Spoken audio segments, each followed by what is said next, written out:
Treatment of arterial embolism.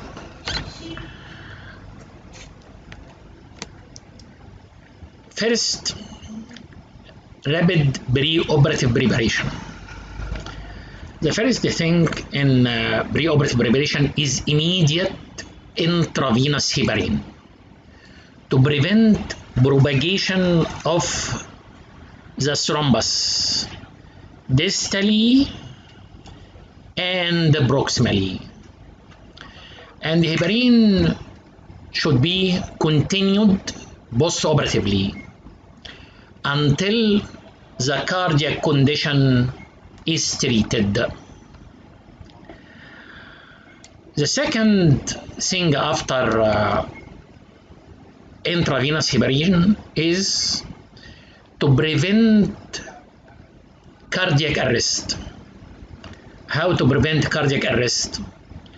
Cardiac arrest, the mechanism of cardiac arrest is potassium released from ischemic muscle enters the circulation, producing hyperkalemia, which lead to cardiac arrest. Now, excessive amount of potassium released from the cells, from muscles, to the bloodstream, and may reach the blood, leading to cardiac arrest.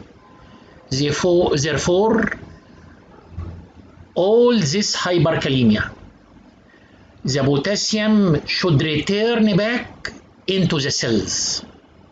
How? Potassium enters the cells with glucose. Therefore, give the patient glucose transfusion with insulin.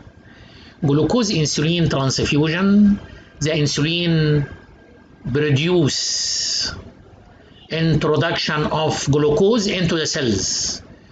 With introduction of glucose into the cells, potassium pass into the cells to fight hyperkalemia and prevent acute cardiac arrest.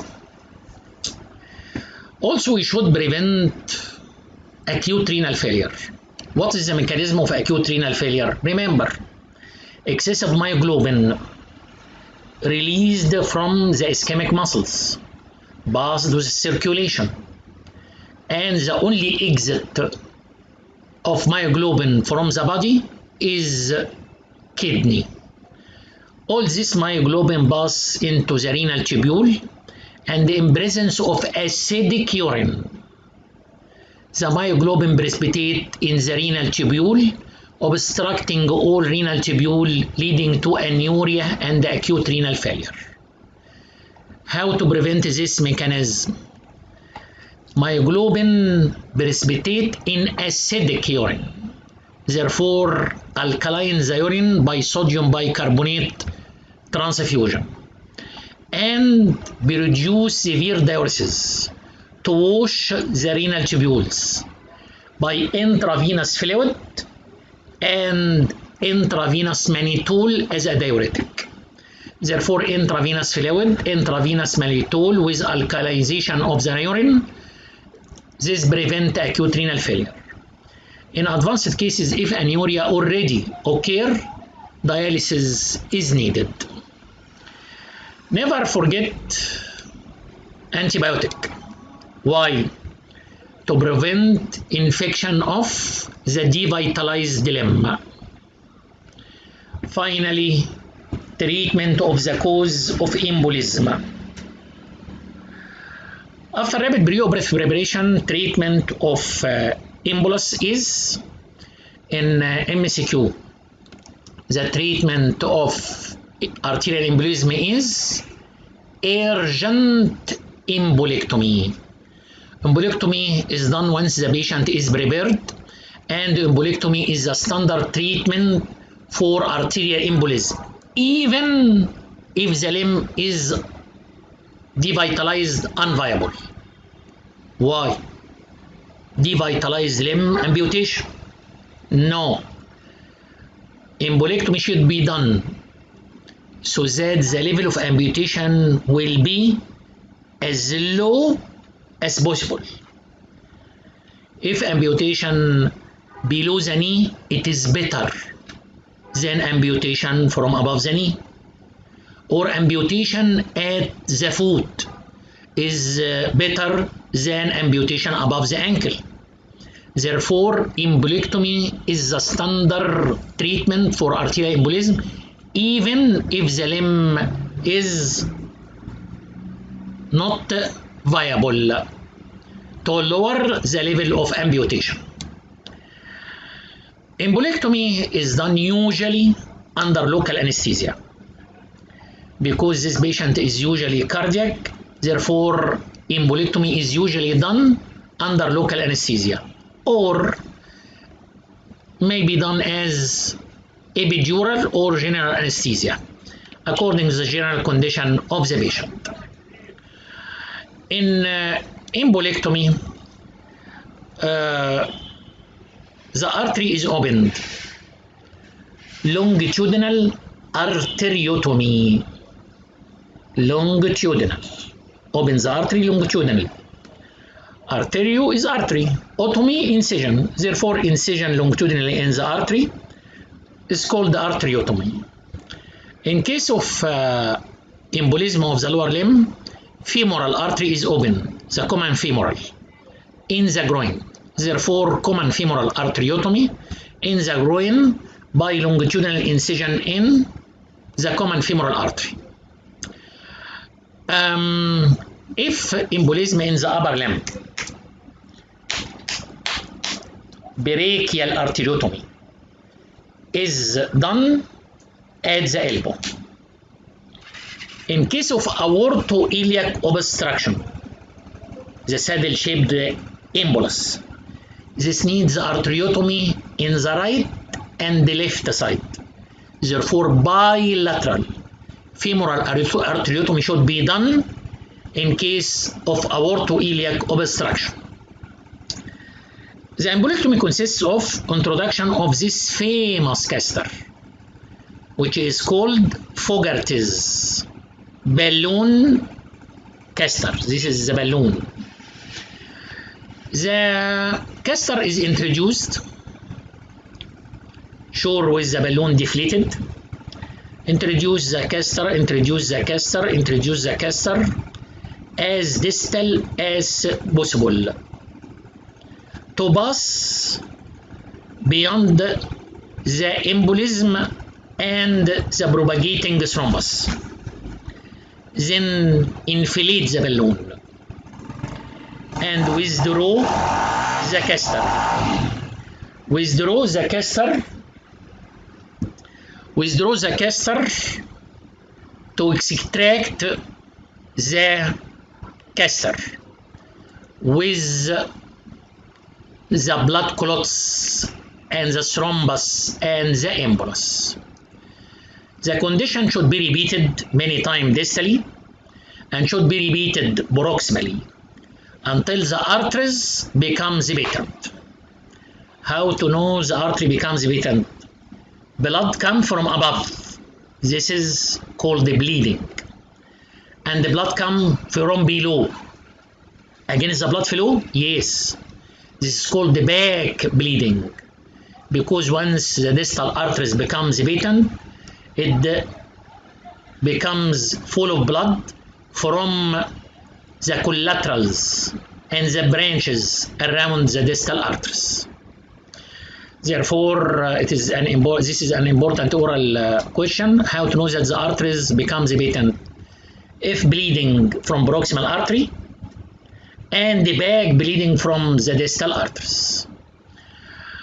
After bleeding and the back bleeding, wash the arteries by heparinized saline.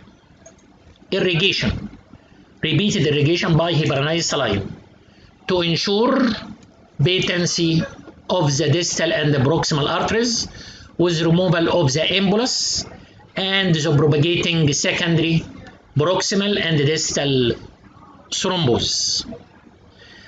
Finally, close the arteriotomy and before closure of the skin, a dye is injected inside the arteries and an X-ray is taken. This is called operative on-table completion and arteriography to ensure complete patency of the proximal and distal arteries. This is the arteriotomy. This is the embolectomy distally, and this is the Fogarty's balloon caster introduced proximally. After embolectomy, it is suspected in this patient after revascularization, as we said before. After revascularization, the arteries enter the muscles, but usually the venous return is still obstructed, leading to muscle edema. And this patient, if acute ischemia is prolonged, it is suspected to exposed to compartment syndrome. Therefore, in prolonged acute ischemia, fasciotomy should be done from the knee to the ankle on the medial and the lateral aspect to decompress the compartments with high pressure in the leg. Finally, if the limb is devitalized and unviable and unsalvageable, for the Arabic student, salvage means إنقاذ, unsalvageable لا يمكن إنقاذه. Therefore, embolectomy, as we said before, should be done to lower the level of amputation as much as possible, and finally at the line of demarcation and the amputation is done for the gangrenous part. This is the surgical treatment, and embolectomy is the line of treatment. But if the patient comes to the hospital very early, within minutes of onset, and the limb is viable, and if you have time, we can save the patient surgical interference by thrombolytic or fibrinolytic treatment. What's thrombolytic or fibrinolytic treatment? These are drugs. In the past, we use streptokinase or urokinase. Streptokinase is extracted from streptococci, and urokinase extracted from the urine. And these two drugs have many complications, allergic reaction, anaphylaxis, etc. Nowadays, we use a fibrinolytic drug called tissue plasminogen activators. These tissue plasminogen activators are always recommended nowadays, used in selected patients to dissolve the embolus, saving the patient any surgical interference. What is the selected patient? The selected patient, if the condition is diagnosed very early, within minutes or 1 to 2 hours, and the limb is viable, no threatening limb ischemia. Therefore, we can give these tissue plasminogen activators to dissolve the thrombus. This line of treatment, in selected cases, in MCQ, the treatment of embolus is embolectomy. This is exception. Early diagnosis. Treatment start by thrombolytic agent within 2 hours of onset of symptoms. Limb is completely viable. No threatening limb ischemia. In this selected patient, a catheter is introduced percutaneous. A catheter is introduced percutaneous into the obstruction, into the embolus and the propagating thrombus, and inject inside the embolus and the propagating thrombus the tissue plasminogen activators to dissolve the thrombus. Improvement of this patient, this technique to dissolve the embolus needs at least about 8 to 12 hours, at least. Therefore, you should have time in this patient. If the limb is completely viable, early diagnosis, treatment start within 1 or 2 hours after the onset of the condition. Yes, I have time, we can do this technique, because this technique is time consuming. It needs for improvement at least 8 to 12 hours. This is the treatment of acute arterial embolism. Finally, we should remember that the main investigation of embolism for MCQ is duplex ultrasound, not arteriography, because arteriography is not recommended at all for acute arterial embolism, because arteriography needs at least 2 to 3 hours, and I don't have this time in acute arterial embolism. While in acute thrombosis on top of atherosclerosis, devitalization of the limb takes weeks or months. Therefore, I have time to perform arteriography. Therefore, arteriography is the main investigation in acute thrombosis on top of atherosclerosis. The main line of treatment in MCQ in embolism is only embolectomy. But in acute thrombosis on top of atherosclerosis, I have time. If you have time, therefore, the preliminary treatment in acute thrombosis on top of atherosclerosis is thrombolytic or fibrinolytic agents. This is the treatment of acute arterial embolism. Thank you for good listening.